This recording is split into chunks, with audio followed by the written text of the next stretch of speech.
Greetings, ladies and gentlemen, and welcome to the latest edition of the Tribble Timewarp. We will be looking at the partially revamped Starbase One Earth Spacedock in this edition. You can see straight off that some things need to be added in this new transport room, notably the crew. That said, the dedicated transport room is always going to make more sense than just beaming people straight into the hallway outside the Admiral's office. It was only a matter of time until somebody accidentally transported an ensign straight into Admiral Quinn. Yeesh. So far it hasn't happened, but why take the risk? Next change is here. We have a little antechamber, and Admiral Quinn's office has not only been remodelled, it is now part of the main zone. This was hinted at back in the first videos of Season 3, where the area was on the map but you couldn't access it. However, Quinn himself hasn't been changed, although he's now sitting down, sensible chap. His quests and missions are exactly the same as they always have been. So we'll just pick up Stranded in Space and New Orders and go from there. Nice touch here is a map of Eta Eridani on the back wall. Quinn is clearly watching the Klingon front. Head on down past Jiro Sugihara, and here's Commander Winters. Now, oh, wait a second. Is that? Yes, it is a hologram of Starbase One. Cryptic have been hinting for a while that they want to replace Earth Spacedock with the Starbase One model that we so like and love from the movies. I note the dedication plaque is still unreadable. Sugihara is apparently staying at a bright yellow-green globe of water with nothing in it. If that's your attempt at a fish tank, Jiro, you're missing something fairly important. The fish. Anyway, back out of the antechamber, which is mysteriously better lit than it was when we went in. I wonder what those two red shirts have to do besides stare passionately at each other in the long hours of the shifts. Then again, maybe I don't want to know. Anyway, on to Club 47, which has had another extensive remodel. Okay, he's making a fool of himself, and everyone else is apparently looking around and letting him get on with it. Up onto the top, and we've got a little bug in the audio here. The music abruptly cuts off when you come onto the bar area. As Cryptic have said, this is really very much work in progress, so yeah. Pag's got a good supply of phaser rifles if you need to equip an away team in a hurry. I suspect newly promoted players are going to be doing a lot of business with him. Head back onto the dance floor, music cuts in suddenly again. It's very definitely something to do with the environmental audio effects. Let us continue on around and admire the view outside. There's actually a little niggle here, and this may very well constitute ultra pedantic. The requisitions area hasn't changed, although again we come back to the lighting area, look under the equipment desk, you can see shadows where there shouldn't be any. Earth is roughly where it ought to be, give or take, and is illuminated from the left-hand side by the sun.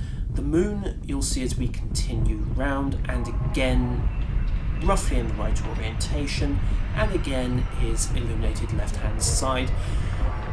The auction house area hasn't had any changes yet, and ooh, another hint. Does that look like the interior of Starbase One to you? Speculation, but oh, this would be so good if we're going to get Starbase One. Bank and mail room areas very much stripped down, chucked back and left with bare functionality for testers. That will presumably be rebuilt later on. This is beta content, it's never going to be very pretty. The whole point of a test server, for those of you that are missing it, is of course find the bugs. No sign of the sun, as I'm sure some of you have noticed. I've been looking out the windows. Turbo lifts to the lower level are where they always were and are still there. I note, however, that it's open door, not use turbo lift. And here we are. Right, there's the sun, but we'll come back to that in a second. Can somebody get these guys to sit down? I'm serious, it's been a year. They've got seats. Can't they just sit?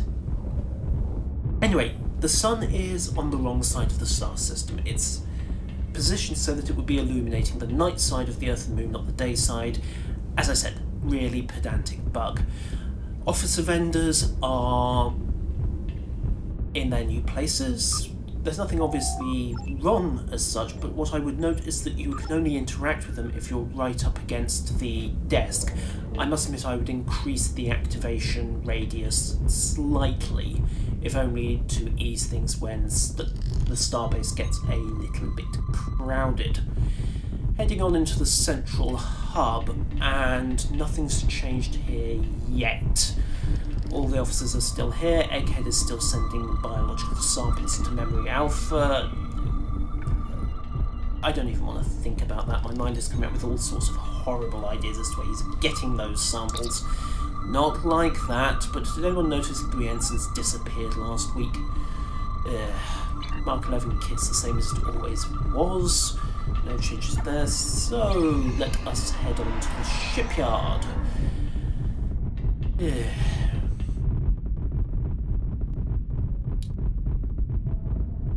Yeah, a little bit of a remodel here. We have one person apparently intent on scanning a perfectly working holo display. Malcolm Sissel's still there, the chief engineer hasn't budged an inch. These two have moved backwards a touch, and obviously the component vendor has gone. Although I note that her help window is still triggering here. You can see it in the bottom right hand corner. Obviously, if she's gone, then her help window needs to go as well. Anyway, get that out of the way and let's head up to ship requisitions. Oh. Oh wow. Oh wow. Excuse me a second, I'm just gonna go geek out quietly.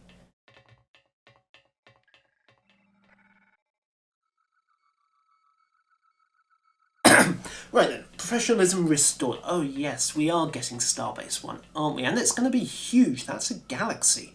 And judge the scale from the rest of that. Oh boy.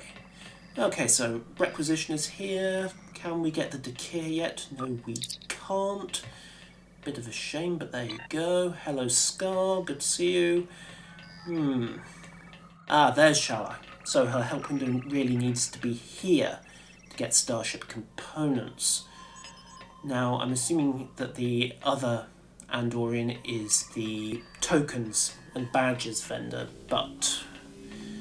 Okay, so that's just a stand-in to let us get Borg gear rather than having to plough through STFs to get it, and I'm assuming that the other console we saw does the same for the Aegis set.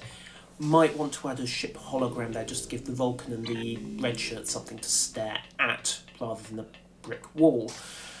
Just as a wish list, however, aside from getting all of those guys down on the lower level to gawk in the right direction, can we get a little more dock activity? Actually, I don't even know if the engine can do this, but would it be possible to take the activity in, say, Sol System 1, ships entering and leaving the dock, and copy-paste it into the starbase? I don't know. I'll see you next time.